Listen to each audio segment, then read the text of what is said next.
Hello বন্ধুরা, নিয়ে চলে এসেছি একটা নতুন ভিডিওতে। তো আমি ভিডিওটা ব্লগ শুরু করেছি। তো মোনাপদের বাড়ি থেকে এসেছি সব।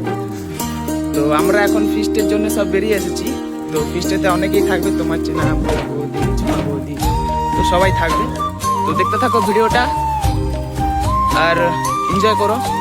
তো চলো।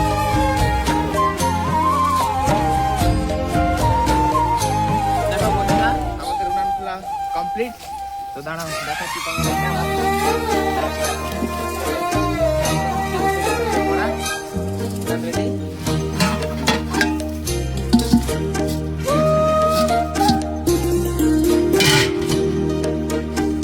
এবার সবার আসার এই অপেক্ষা। এখন সবজি কাটছি, আদা রসুন ছাড়ানো হয়ে গেছে, পেঁয়াজ টিয়াজ সব ছাড়ানো হয়ে গেছে, আলু কাটা হয়ে গেছে, মাংস নিয়ে এসেছি। এই যে দেখো মটরশুঁটি,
রান্না শুরু হয়ে গেছে। কার্তিক ভাই এখন তেল দিচ্ছে কড়াই, দেখছিস বল।